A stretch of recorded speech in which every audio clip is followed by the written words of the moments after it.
మీ అందరూ కూడా ప్రభువైనటువంటి యేసుక్రీస్తు నామంలో శుభాలు తెలియజేస్తున్నాం.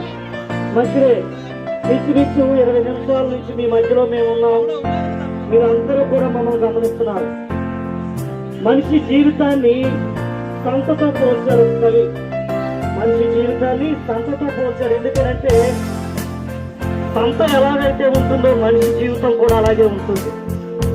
మీరు అనుకోవచ్చు ముందుగా ప్రియులారా, మేము ఎవరం అనేటువంటిది ఇక్కడ మేము చేస్తున్నటువంటి లేదా మేము పాడుతున్నటువంటి ఈ పాటలు చూసి మీరు చాలా మంది సంతోషిస్తున్నారు. మీ దేవుడు నన్ను దీవించుగాక. అయితే మేమేదో ప్రతిఫలం ఆశించి ఈ స్థలానికి రాలేదు. మాకంటూ ఒక ప్రతిఫలం ఉన్నది. ఎక్కడనంటే పరలోకంలో మాకు ఒక ప్రతిఫలం సిద్ధపరచబడి ఉంది. జాగ్రత్తగా విన్నారు ప్రియులారా. ఒక సహోదరు అయితే మమ్మల్ని చూసి నవ్వుతూ ఉంది.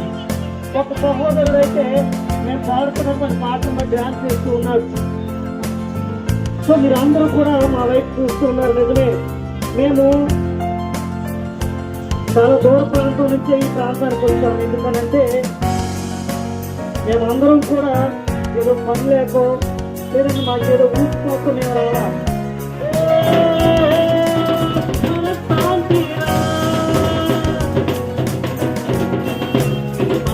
చూస్తున్నా పని పనులు చేస్తున్నా, సినిమాలు చూస్తున్నా పని పనులు చేస్తున్నా, నట్ల వరకు చూస్తున్నా నట్టుగాని మిగిలామే శాంతి శాంతి శాంతిరా శాంతిక్కడ దొరుకున్నా ఇంట్లో లేదురా.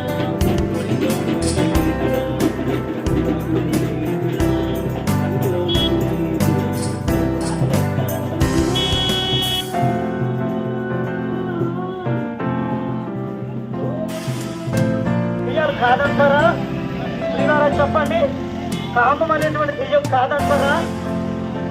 శ్రీవారు మీకు తెలుసో తెలీదు, గ్రీక్ దేశంలో కొంతమంది దేవతలు ఉన్నారు.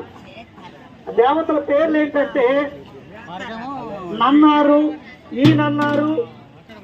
అలాగే ప్రేమ కామదేవత కూడా ఉంది. గ్రీకులో ప్రేమ కామదేవత కూడా ఉంది.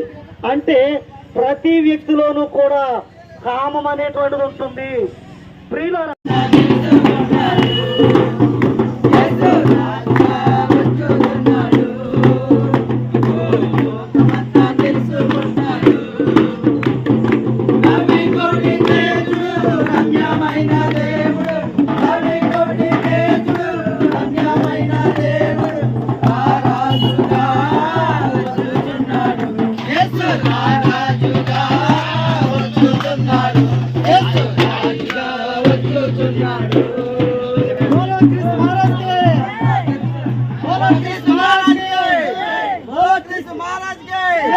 పాపం పోవాలంటే, సుఖశాంతులు కలగాలంటే, వ్యవసాయం బాగోవాలంటే, వ్యాపారాలు బాగోవాలంటే, మోక్షానికి మార్గం కావాలంటే క్రీస్తు మహారాజుకే, క్రీస్తు మహారాజుకే యేసు రాజుగా వచ్చుచున్నాడు.